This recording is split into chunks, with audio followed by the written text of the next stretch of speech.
Satu orang spesialis penyakit dalam yang sementara isolasi mandiri untuk tetap berada di rumah hingga pasien tersebut diperoleh hasil dari rumah sakit yang ada. Selain dokter ada perawat yang Ada. Jumlahnya berapa sih? Jumlahnya semuanya 9 orang, 1 dokter, 2 petugas radiologi, 2 berarti 3, 6 perawat di Poliklinik Dalam. Ini setelah merawat yang diduga suspek. Iya, karena sebelumnya mereka sudah kontak ke kita ini tanggal 18 dengan keluhan cuma pilek gitu ya, batuk pilek. Mungkin karena belum sembuh setelah diberikan obat, beliau ini ke Rumah Sakit Harapan Sehat kemarin. Setelah tadi mungkin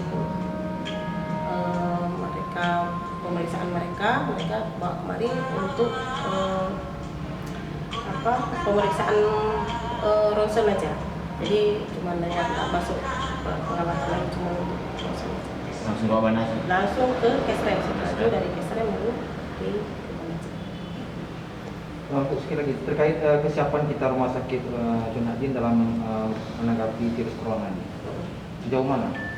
Kita terus mau persiapkan diri karena memang kembali lagi kita bukan rumah sakit yang ditunjuk oleh Kementerian Kesehatan. Namun begitu kita tetap mempersiapkan diri untuk bisa jika memang ada kasus seperti yang kemarin, untuk sesegera mungkin selanjutnya pasien itu dirujuk ke manajer. Apakah sudah ada ruang isolasi di rumah sakit? Kalau untuk ini ada di UGD kita sudah ada. Nah, untuk isolasi sementara ya, menunggu itu pasien segera dirujuk. Yang diduga suspek ini warga Aceh Barat? Menurut informasi bukan.